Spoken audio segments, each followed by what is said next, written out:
Bonjour,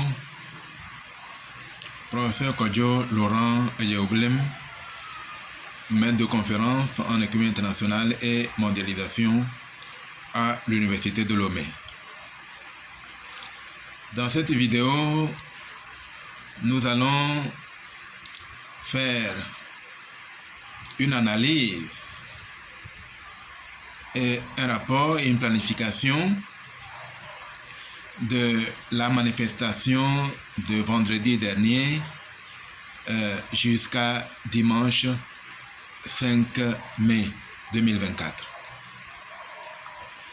Nous allons donc commencer par une prière d'ouverture. Après la prière d'ouverture, nous allons rappeler les objectifs de la manifestation que nous avons demandé. Ensuite, nous allons évaluer l'impact ou le taux de réalisation des objectifs que nous avions assignés à cette manifestation. Après avoir évalué l'impact, nous planifierons de nouvelles choses en vue de déraciner plus complètement l'arbre ou la pieuvre tentaculaire qui est le corps de Lucifer. Nous avons examiné toutes ces choses. Nous avons, dans les vidéos précédentes, fait une analyse approfondie de la situation mondiale depuis le siècle des Lumières jusqu'à nos jours. Sinon, depuis Nebuchadnezzar jusqu'à Joe Biden. Nous avons trouvé un résultat crucial qui montre que les puissances occidentales actuelles sont des réminiscences de l'Empire romain qui avait pour dieu Jupiter, Junon et Mercure. Mercure qui est la déesse de la rationalité. La déesse de la rationalité, comme nous l'avons vu, avait pour but de détruire la foi de l'humanité, la foi en Jésus-Christ de l'humanité. Et comme nous le voyons, bien que cela semble avoir été un succès, même ceux qui sont morts spirituellement, s'ils ne combattent pas le corps du Christ, ils auront une certaine forme de gloire. Seuls ceux qui combattront consciemment le corps du Christ seront exclus totalement de la gloire de Dieu. Quiconque a fait un effort dans ce monde connaîtra une certaine progression et il aura la gloire qu'il aura gagnée dans ce monde.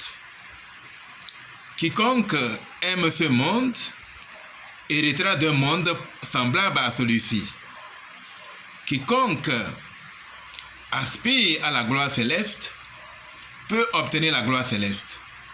Ou si à un moment donné, il a été trompé par la fourberie des hommes, il peut hériter d'une gloire intermédiaire que le frère, l'apôtre Paul, a qualifiée d'une gloire semblable à celle de la lune, c'est-à-dire la gloire terrestre, la terre adamique. Mais quand nous considérons le nombre de ceux qui gagnent la gloire céleste, c'est une grande victoire. Car une seule âme qui gagne la gloire céleste est une grande victoire, puisque cette âme deviendra comme Dieu lui-même. il aura la gloire de Dieu. Donc, quand nous considérons des millions d'âmes qui gagneront la gloire céleste, nous pouvons dire que Dieu a une grande victoire dans son plan de salut. Mais seulement, ce sera la dernière fois, ce sera le dernier jugement. Quiconque héritera la gloire semblable à celle de l'étoile restera toujours dans cette gloire. Il ne pourra plus progresser jusqu'à obtenir la gloire de la lune. Quiconque aura la gloire de la lune ne peut progresser jusqu'à atteindre la gloire du soleil. Et donc, chacun doit choisir maintenant le monde où il veut aller consciemment. Voilà, donc nous allons faire le rapport de la manifestation. Nous allons évaluer l'impact et planifier d'autres choses qui conduiront à la fin de cette pieuvre tentaculaire qui gouverne le monde. La victoire est certaine. Nous sommes heureux car nous avons franchi un pas important. La pluie, cette pluie matinale, est un signe que nous sommes dans la bonne direction, qu'un pas important a été franchi dans le domaine spirituel et que nous pouvons véritablement nous en réjouir. Nous pouvons même organiser une fête à ce sujet, car c'est une grande victoire. Le pas qui a été franchi est énorme. Voilà, donc nous allons commencer par une prière, et après la prière, nous allons évaluer l'impact de la marche et de la manifestation de ces 2 jours, vendredi 3 et dimanche 3 mai et dimanche 5 mai 2024. Après quoi, nous allons planifier de nouvelles actions. Et ces nouvelles actions nous permettront d'aller plus en avant pour mettre fin à cette pieuvre qui a pour seul but de rendre l'homme malheureux comme lui. Voilà, maintenant la prière. Oh, Père Saint, Père éternel, toute la gloire te revienne, toute la paix sur la terre et gloire à Dieu dans les lieux très hauts. Car le Seigneur Jésus-Christ est passé sur la terre. Cet événement que même Abraham, notre Père, avait voulu voir, ne l'a point vu.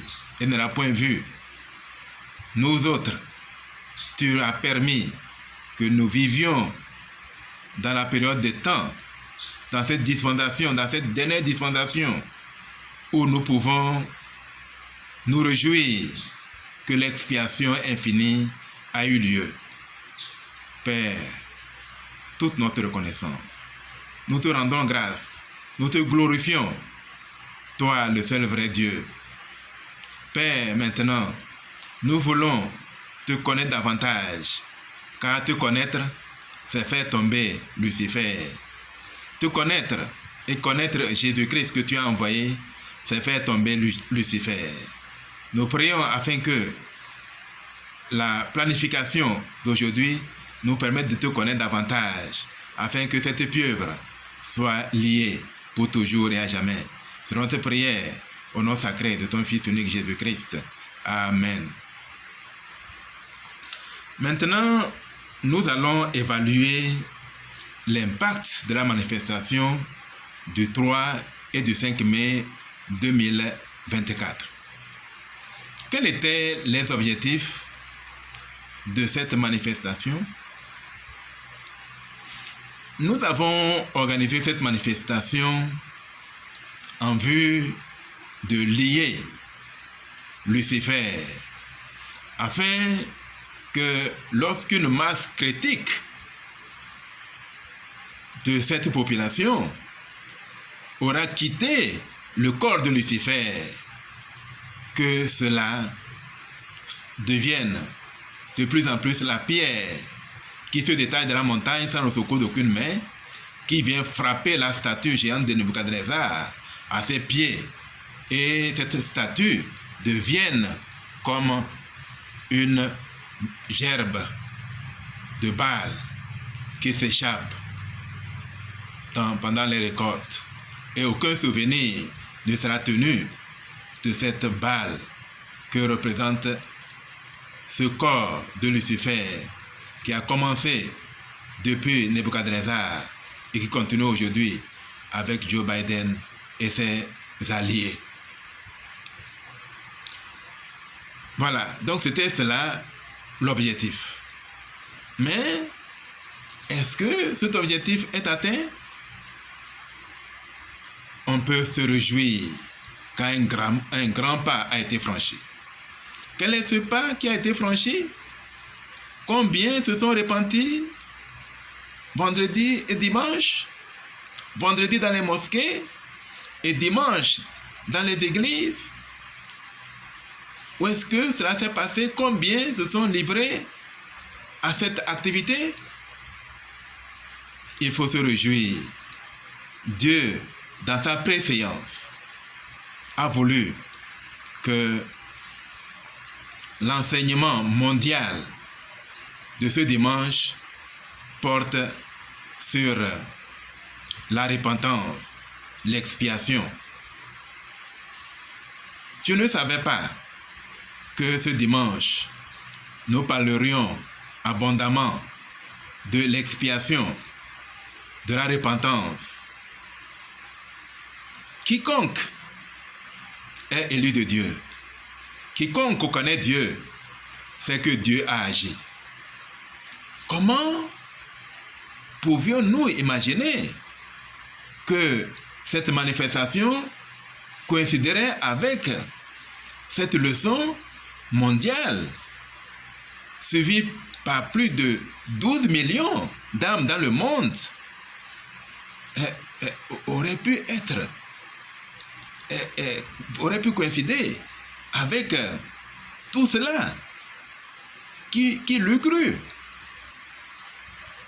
Pourtant, je témoigne que c'est de façon totalement déconnectée de cette réalité que nous avons fixé la manifestation sur ce dimanche 5 mai.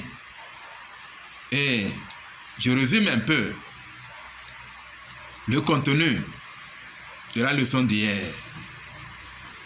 La leçon d'hier qui a eu lieu que près de 12 millions d'âmes ont suivi dans le monde était la repentance. La repentance et l'expiation de Jésus-Christ. Ces deux termes sont similaires, car sans l'expiation, il n'y a point de repentance. Voilà. Il faut savoir que se repentir est synonyme d'un grand remords, d'un profond regret pour le mal qu'on a fait. Plus notre péché est grand, plus notre remords est terrifiant. Plus notre corps, notre cœur est brisé. Imaginez quelqu'un qui a volé des milliards. Quand il prend conscience de son impureté, quand il prend conscience de la grandeur du mal qu'il a fait, quel sera son état? Quel sera son sentiment quand il sait que Dieu vit réellement et qu'il y a un jugement dernier? Un élu de Dieu, quelqu'un qui aime Dieu, quelqu'un qui ne veut prendre aucun risque avec sa vie éternelle, qui se rende compte de cette forfaiture, sera brisé. Il deviendra comme une épave. C'est là le regret. Quand on est dans cet état, on n'a plus besoin de rien. On a envie seulement de mourir. On a le cœur amer. On n'a plus besoin de... On peut nous présenter n'importe quoi dans le monde. Cela ne nous importe point. Car nous sommes en train de passer à côté de ce qui a de la valeur, de ce qui ne peut être mesuré par ni de l'or, ni de l'argent, ni par quoi que ce soit dans ce monde. Il n'y a rien dans ce monde qui peut être comparé à cette gloire que l'on est en train de rater. Quiconque est de la race de Dieu, qui tombe dans un péché aussi grave, sera un être éprouvé au-delà de ses limites. Quiconque voit l'exaltation en train de passer devant lui, quel sera son état? Il sera éprouvé au-delà de toute mesure. C'est une épreuve dont on ne revient plus. C'est une épreuve qui dépasse effectivement nos limites. En vérité, si quelqu'un me disait aujourd'hui que, frère Laurent, l'exaltation, ce n'est pas pour toi.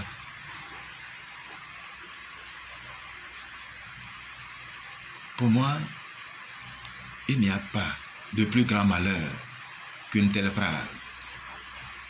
Cependant, c'est vrai que j'ai déjà l'exaltation. Mon Dieu me l'a déjà dit. J'ai déjà franchi le seuil du royaume céleste. Je témoigne de ces choses. Je dis cela réellement puisque je suis en présence de Dieu. J'ai franchi la ligne d'où on ne peut plus me ramener, d'où le diable ne peut plus me ramener dans son monde. J'ai déjà franchi cette frontière. Cette frontière, quand on l'a franchie, on le sait. Personne ne nous dira « Tu es céleste, tu es exalté ». Je ne sais pas encore combien ont déjà franchi la frontière du ciel. Ce que je sais, c'est que quand on franchit cette frontière, on sait qu'on a franchi cette frontière. Je l'ai franchi au moins 2 fois, consciemment. Quand on franchit cette frontière, on a une joie illimitée. On n'a plus envie de revenir sur la terre. À moins que, comme dans mon cas, j'avais des enfants à conduire à l'exaltation. C'est la seule chose qui m'a ramené. C'est la seule chose qui m'a donné le désir de revenir ici. Véritablement, ceux qui ratent l'exaltation ratent tout. Voilà. Donc il me suffit de dire cela sans rentrer dans les autres détails. Et je sais que mon témoignage est vrai. Voilà. Donc, c'est ça l'expiation, la repentance. L'expiation rencontre la repentance. Donc quand quelqu'un commet un péché grave, il doit donc éprouver ce grand désarroi. Il doit donc avoir le cœur brisé à un haut point. Et plus notre cœur est brisé, plus l'expiation a un effet extraordinaire sur notre esprit. Voilà la réalité. Nous devons nous présenter devant la personne qui a les clés requises, qui a l'autorité requise si quelqu'un a commis, un ministre ou un directeur général, ainsi de suite, a commis une faute. Qui va réparer cette faute?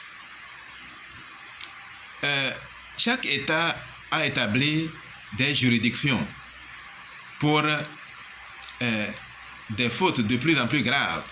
Les juridictions sont établies en fonction de la gravité de la chose jugée. Et en plus, le crime est grave, plus la juridiction est élevée. De même, dans le royaume céleste, dans le camp de Christ, c'est la même chose. Il y a des juridictions différentes. Il y a des juges ordinaires en Israël, il y a des juges exceptionnels. Quand quelqu'un verse le sang innocent, un juge ordinaire en Israël ne peut rien pour qu'il soit pardonné.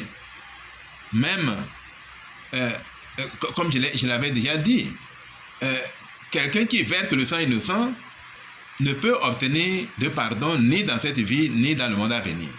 Car il n'a pas été prévu de pardon pour ce type de péché. C'est un péché semblable au péché contre le Saint-Esprit. Parce que quelqu'un qui n'a rien fait et que vous lui enlevez la vie, c'est la même chose que de voir le Saint-Esprit pour dire « Ah non, il n'y a pas de Saint-Esprit ». Une telle personne n'a point de regret dans son cœur. Et quiconque verse le sang innocent a perdu le repentir. Il n'y a plus de pardon possible pour une telle personne. Mais quiconque commet, quiconque a volé peut être pardonné s'il rencontre un juge ordinaire en Israël. Mais parmi les juges ordinaires en Israël, il y a des évêques, mais il y a également des présidents, ceux qui président sur les évêques. Eux, ils peuvent juger des crimes plus graves. Voilà, donc à chaque juridiction dans l'Église, il y a aussi des clés, une autorisation qui permettent de libérer les gens de leurs péchés en appliquant à ces personnes l'expiation de Jésus-Christ. Voilà la réalité. Voilà. Maintenant, est-ce que par rapport à cela, nous pouvons dire que notre objectif est atteint? Est-ce que par rapport à la manifestation de vendredi et de dimanche, nous pouvons nous dire que l'objectif est atteint? En partie, oui, comme je l'ai dit au début. Car il y a près de 12 millions de personnes dans le monde qui ont fait ce que je suis en train de dire, qui ont renouvelé leurs alliances avec Dieu. Cela veut dire que quand quelqu'un a renouvelé ses alliances avec son Dieu, cela veut dire qu'il s'est fait baptiser de nouveau. Il a fait un examen de conscience et il a vu qu'il peut prendre la Sainte Seine. Et parce qu'il y a près de 12 millions de personnes qui ont fait cela dans le monde, et environ au Togo, il y a environ 4 ou 5 000 personnes qui ont fait cela. Nous pouvons nous estimer heureux, car c'est là la pierre qui se détache de la montagne sans le secours d'aucune main vient frapper la statue et cette pierre même se transforme en une montagne pour remplir toute la terre. Voilà. Donc, quiconque a pris la Sainte Seine hier ou qui a communié avec Dieu le vendredi dans les mosquées est une personne qui a renouvelé ses alliances avec Dieu. Il a dit les engagements que j'ai pris avec Dieu, de ne point voler, de ne point commettre d'adultère, de ne point avoir d'autres dieux devant la face de Dieu, de ne point donner de faux témoignages, d'honorer le jour du sabbat, ainsi de suite. Quiconque a pris la Sainte Seine hier ou a communié avec Dieu le vendredi a accompli cela. Et donc, comment pouvons-nous évaluer l'impact de cela sur la pieuvre? Parce que l'objectif final, c'est que cette pieuvre-là, tentaculaire, qui gouverne le monde, soit liée. En fait, il y a même une réunion dans la réunion.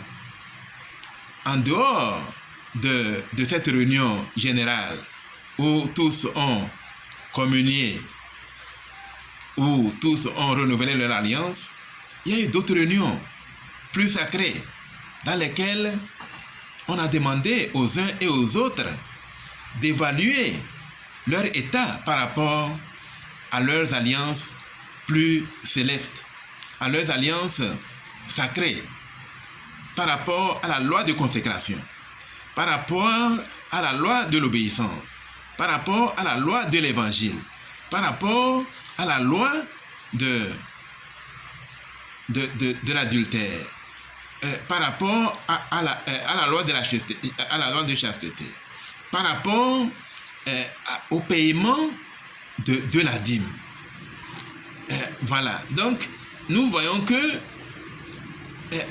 parmi eux, ces gens peuvent atteindre aussi près de 7-8 millions dans le monde, sinon plus. Et au Togo, il y a,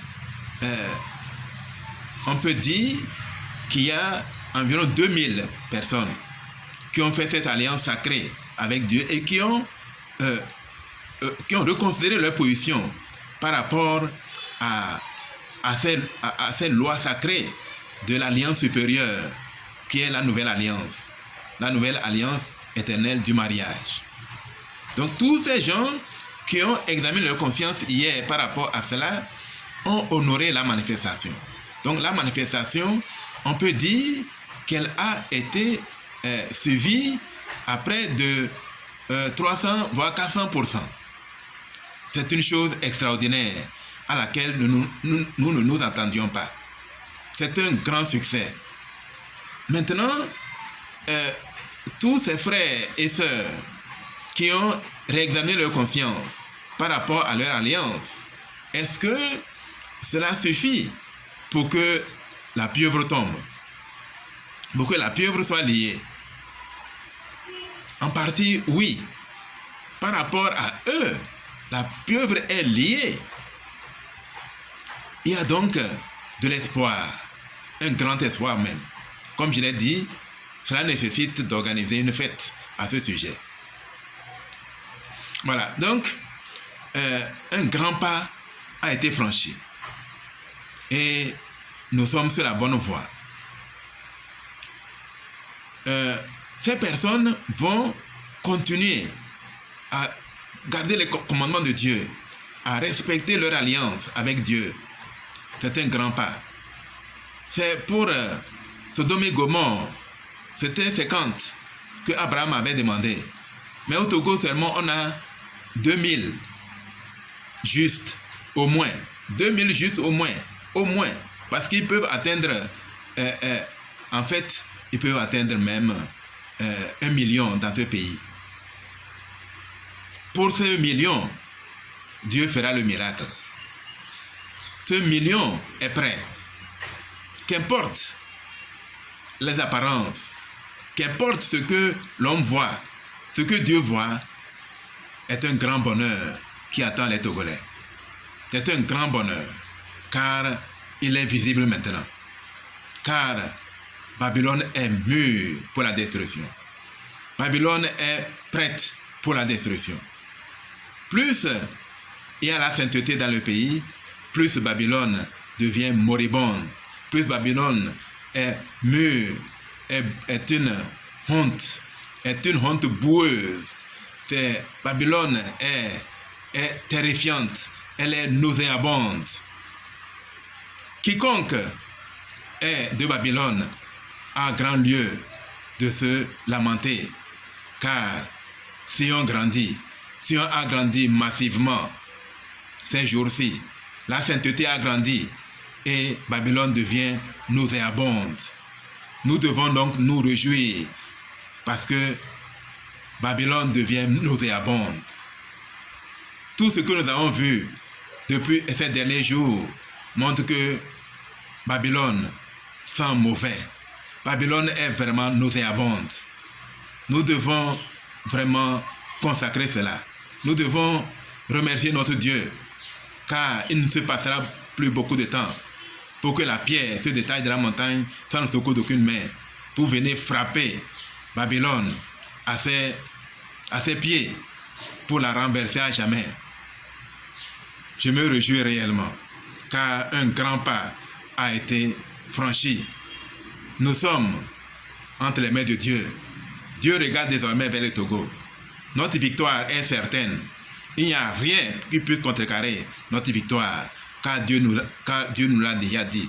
La victoire est très proche. Réjouissez-vous, frères. Levez-vous et tournez-vous vers le Seigneur. Ceux qui ne sont pas encore de convoi, ceux qui ne sont pas encore dans le camp de Sion, tous ceux qui n'appartiennent pas encore au corps de Christ doivent se dépêcher, car Babylone est devenue nauséabonde depuis ces 2 derniers jours. Babylone devient nauséabonde et sent extrêmement mauvais. Mais en même temps, les gens qui sont dans Babylone voient que ceux qui sont en Sion ont l'aspect terrible et ne peuvent plus les approcher, car ils mourraient sur le coup, parce qu'ils sont trop nauséabondes. Oh Père Saint, Dieu glorieux dans les cieux, nous nous réjouissons en toi. Nous te remercions, Seigneur, pour avoir accompli ce grand pas. Babylone est en train de tomber, car pour nous, Babylone n'est pas seulement au Togo. Babylone est mondiale. Babylone mondiale est en train de tomber, car de plus en plus de sainteté se développe. Chacun doit se réjouir, car les justes augmentent dans le monde.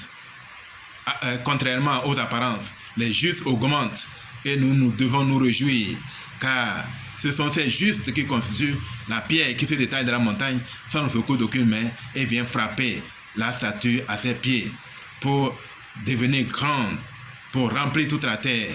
Et cette nation terrifiante de Dieu qui se met en place ne passera plus jamais sous la domination d'aucune autre nation. Voilà le rapport, voilà nos témoignages, voilà ce que nous avions à dire, voilà notre analyse. Nous nous réjouissons car Sion, Dieu ramène Sion, Dieu a ramené Sion et nous nous réjouissons dans Sion, nous nous réjouissons dans l'Éternel car la mission